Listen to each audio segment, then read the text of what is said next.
Okay, everybody, here's me attempting to record a PowerPoint presentation in my house. Hopefully you can't see any dirty laundry in the background or anything.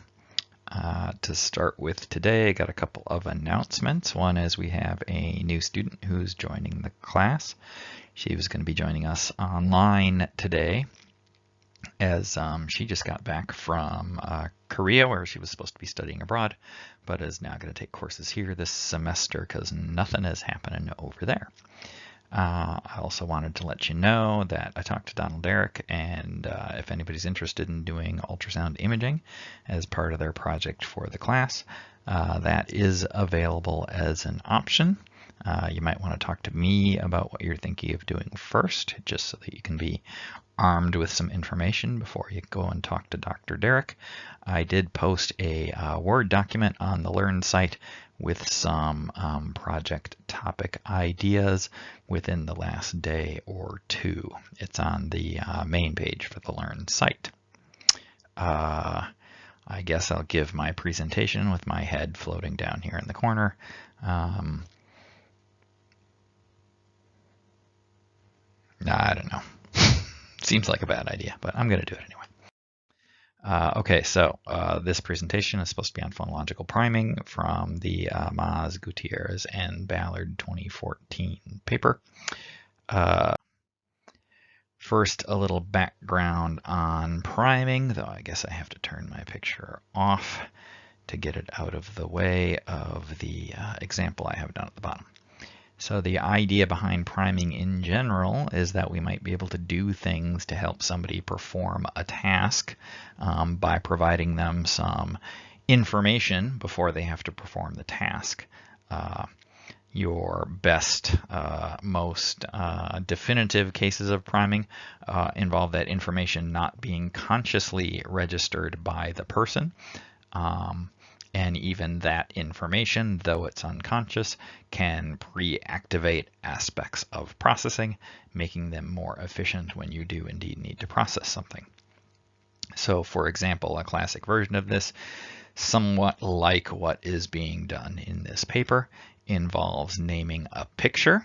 So in this case, I've got a little piece of clip art that you would hopefully recognize as butter.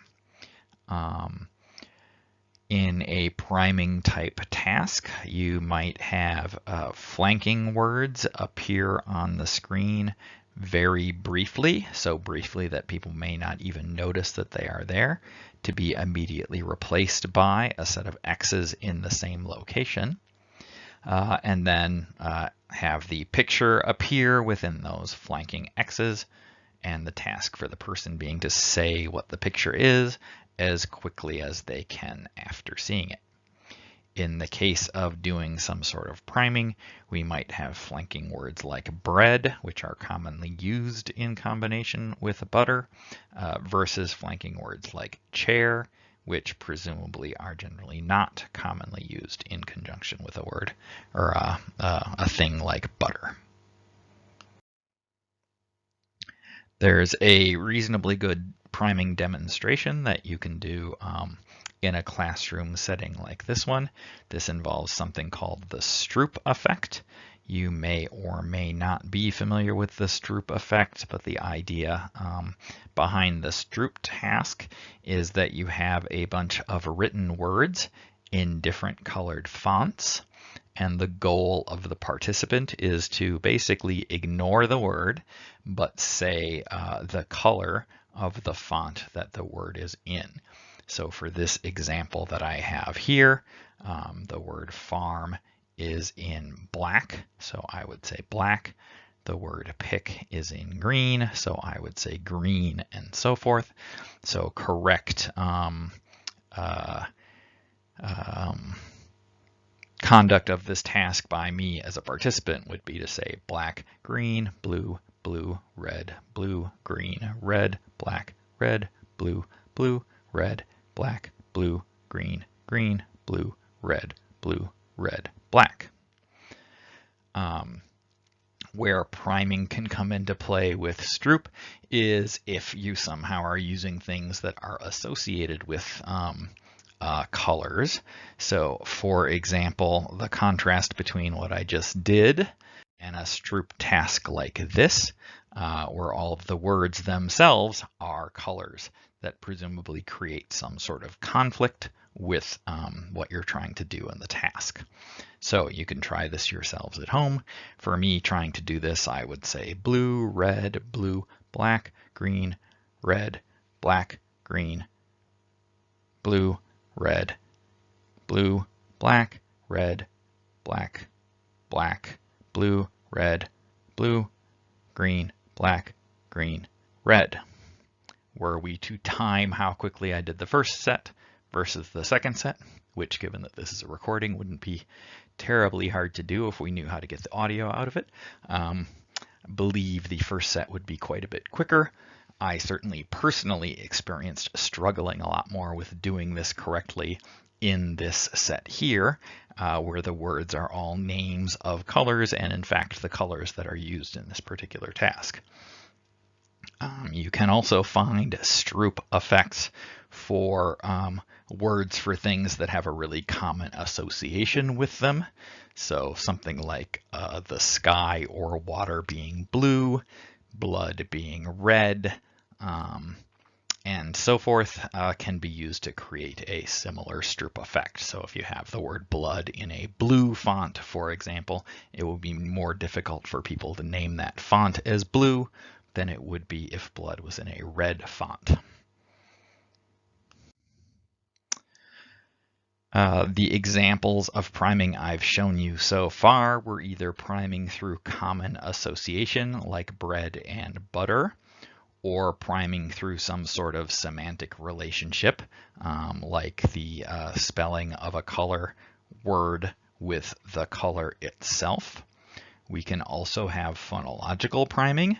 So if we were to give people flanking words like bunny when we wanted them to name butter, that similar initial b beginning to those words would help prime the person's articulation, and they would be able to respond faster in comparison to naming butter in some other condition with a phonologically unrelated item. The article has some extra details in it about nuances of how this works, but just, generally speaking, starting something with an initial sound sequence that matches is going to help speed up the system. The article is presented in the context of a model of speech production that comes out of a research group in Nijmegen in Europe. The sort of bigger picture speech production model comes from a book written by Levelt and subsequent research that has refined that somewhat. So the overall picture is when you go through the process of speech production, you need to do something like have an idea that you want to say. That would come from the conceptualizer.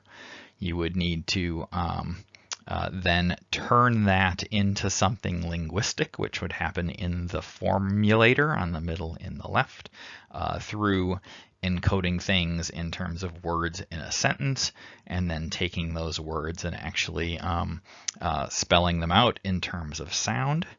In order to do that formulation, we would have contact with the lexicon happening, which is that circle in the middle. The present study is interested in the phonological encoding process and the connection between the lexicon and phonological encoding.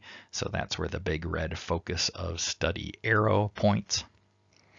In the overall speech production model, which is a good thing to know a little bit about, that phonological encoding then gets turned into a phonetic plan of things we actually want to say, things we want to make the articulators do. That articulation then down at the bottom becomes overt speech that we can hear or that someone listening to us can hear. From the perspective of speech production, however, we also check that phonetic plan, that plan for how we're going to articulate things, for its correctness by routing it through our speech interpreting system before we actually say it overtly. and evidence for that particular arrow, from the phonetic plan to the speech comprehension system, comes from experimental work that's been done on speech production.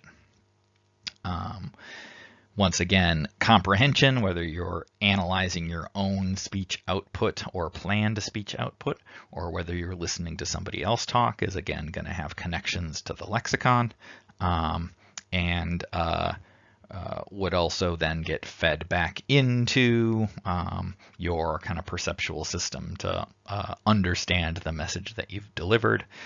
So that provides monitoring of your own speech for feedback, as well as an approximation anyway of what your perception process would be like.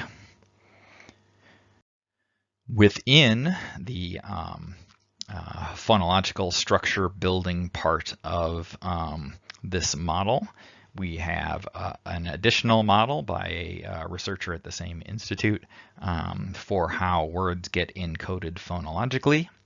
And again, based on a variety of research studies, the claim of this model is that encoding happens in two different ways simultaneously.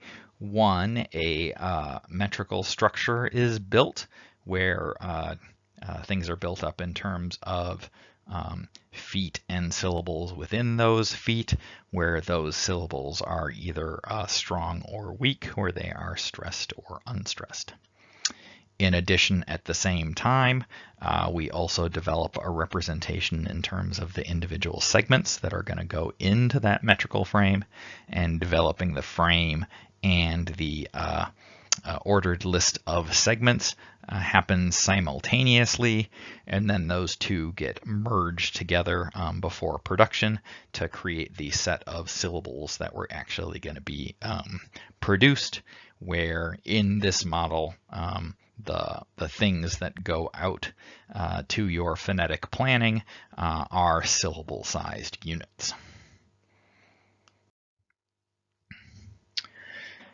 So evidence for this dual route of simultaneously preparing different types of phonological structure comes from reaction time studies that have looked at a task called preparation priming.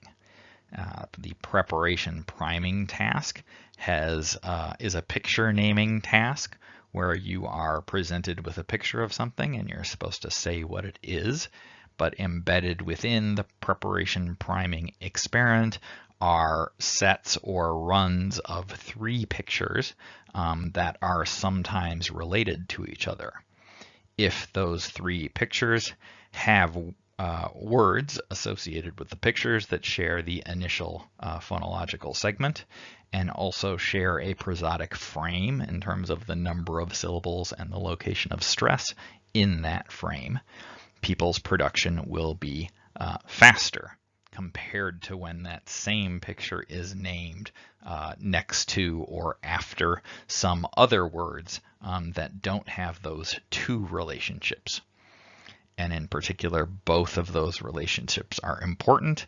If you do a preparation priming experiment where what is shared is just the initial segment but without the same prosodic frame, or a sequence with the same prosodic frame but with different initial segments, that will not speed up production.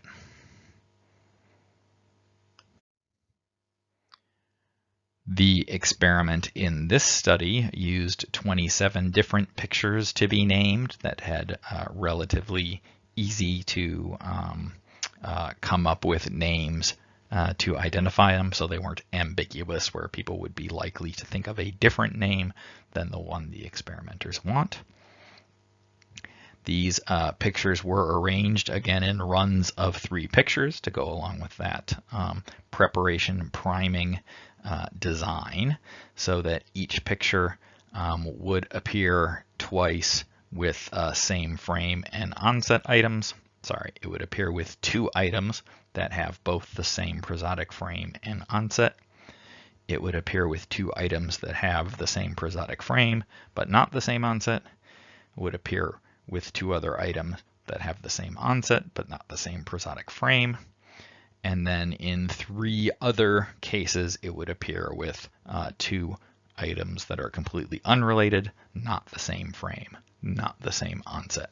So we have a total of 6 presentations of each crucial picture, 1 presentation each in the 3 different combinations of prosodic frame and onset being the same, and 3 additional where the prosodic frame and the onset are both different. Design of this experiment, if you look at the methods in detail, has a lot of controls. We have alternating runs of either homogeneous stimuli, so where they share something about their phonology, or heterogeneous stimuli where there are differences in the run. Whether you start with a homogeneous set or a heterogeneous set was randomized at the start of a block and then alternating throughout the block. The blocks themselves were pseudo-randomized so that the same picture wouldn't be named 2 times in a row. The design of the experiment for naming pictures across the different conditions was balanced, as I showed in the previous slide, so we can compare the naming speed, the reaction time from seeing the picture to the production of the word name between these different conditions. So any word-specific effects to naming, like some words being easier to name than others, some words being higher frequency than others, would all be balanced across the different experimental conditions. The heterogeneous stimuli contained onset consonants with a mix of different places, manners, or voicing, so that there wouldn't be any anticipation of any of the phonetic features to be produced just in general for the pictures. And these were all pictures that were easy to name. They were rehearsed with the experimenter for the correct name before the start of each block. The results of the experiment were also scored in a very specific way. Reaction time for correct productions only were scored, so correctly naming the picture with the term that they wanted. Any pictures that were named incorrectly would be rerun at the end of the block. So actually each of the blocks in the experiment was somewhat variable in its length, depending on how many mistakes people made. The experimenters made sure that there were at least 6 correct productions of each item, so they would have enough data to analyze.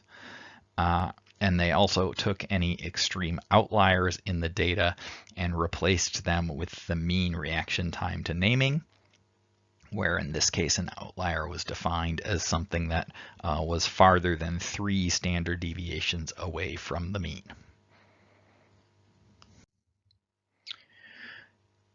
The results of the study were presented according to different participants, which I haven't talked about at all yet.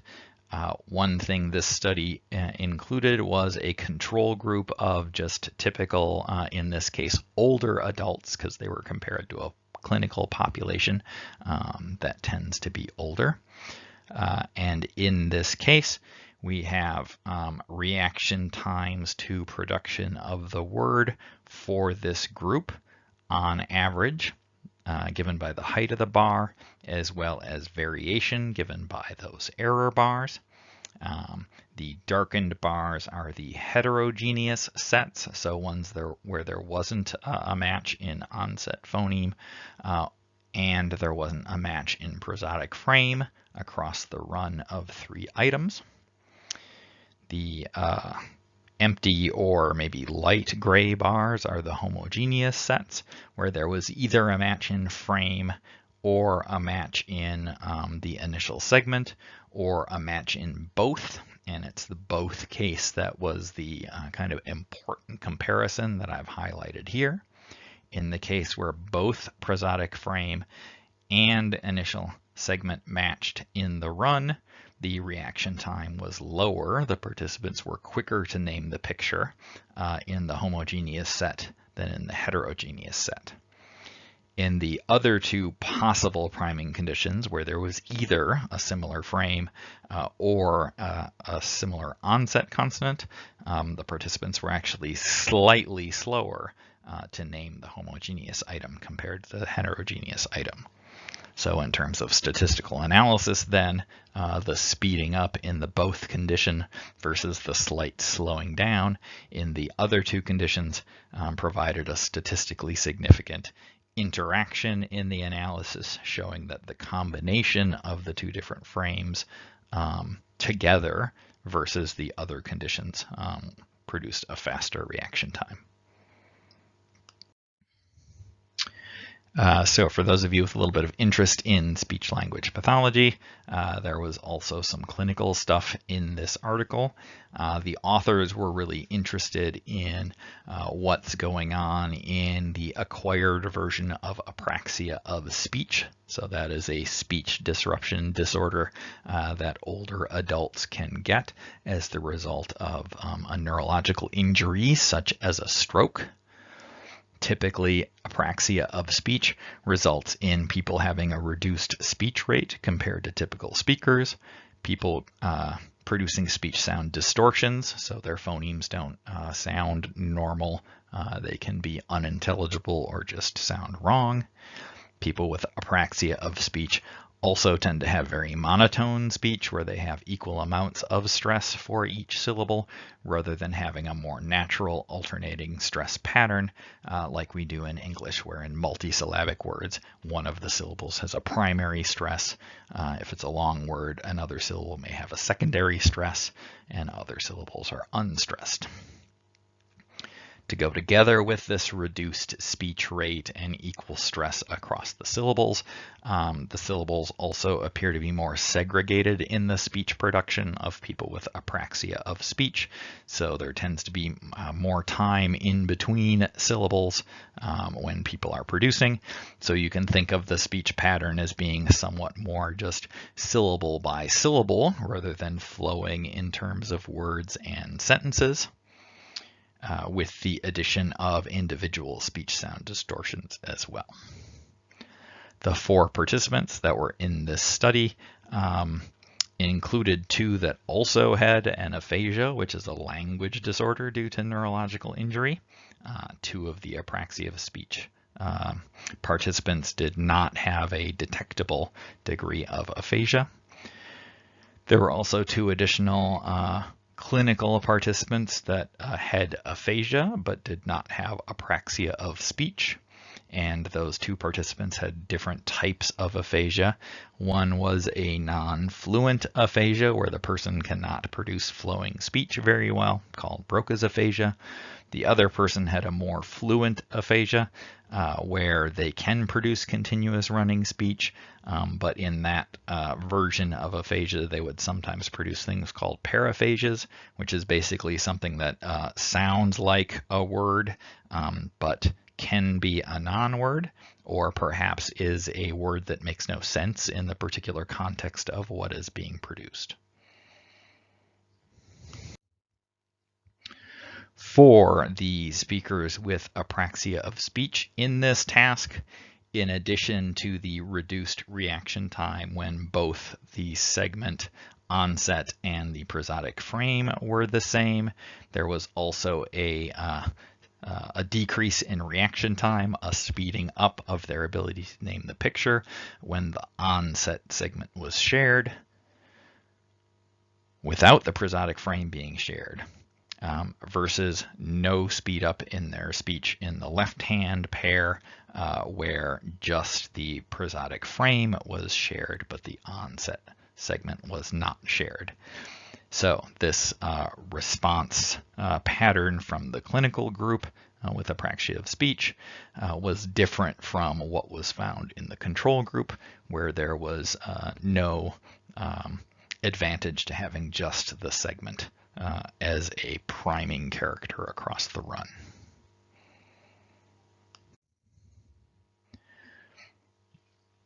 So to sum up the important details from this study, we started with an overview of the process of speech production that had quite a few steps in it, each of which there could be quite a bit more to learn about or to investigate experimentally.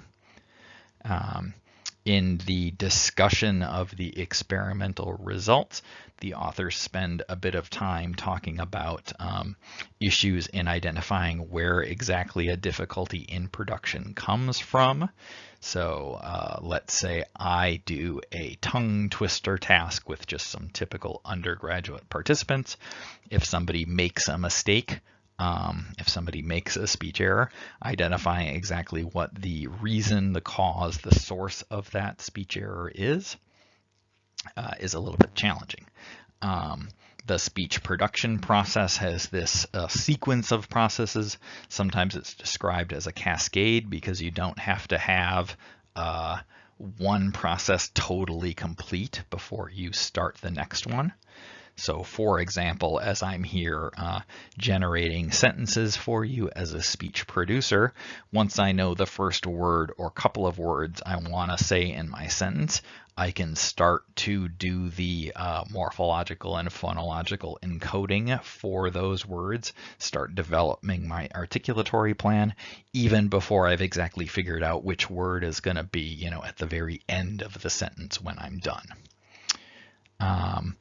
The particular task they used in this study, preparation priming, where they varied the prosodic frame as well as the onset sound in their runs of stimuli, is one way we might be able to separate out some of the aspects of this cascade to identify disruptions in specific locations in the speech production process. But overall, the idea would be, for example, with a person who stutters, which I have some experience doing research with, if a person's speech gets disrupted, if they become disfluent, you don't know if it's because they have trouble assembling a phrase, say, and they can't get that unit together, or whether it's some specific word in that phrase, or whether it's some specific segment in that word. Disruption at any of those levels will then cause lower levels to have to wait. So identifying exactly where in the process that disruption came can be a challenge. In the case of this particular study and their clinical population, all of the participants with apraxia of speech showed segment priming as part of their preparation priming process, suggesting that processing of individual speech segments is slowed because if you give people help in speeding up the processing of that segment, they can speak a little bit faster. That same pattern, however, was found in one of their participants with aphasia, the one with non-fluent aphasia in particular. So it's not that this segment processing problem is all there is to apraxia of speech, because you can have that problem without apraxia of speech being present. So we don't have sort of a unique answer for what apraxia of speech is from this particular research study. Or maybe I should say a unique answer for where the breakdown in speech production for apraxia of speech is based on this particular study. All right, that covers all the main topics. That took a fair bit less than a normal class period, in part because I probably don't go back and repeat myself quite as much when I'm being recorded compared to when I am presenting live, in part because you can watch the recording again. You can pause and go back and listen to a slide again if you don't get it. Hopefully watching this will be problem-free for all of you. And if not, I'm sure I'll hear from you by way of email. Hopefully see y'all on Monday. And this is just like a real class in that I have problems stopping talking when I'm done. So I'm going to stop now.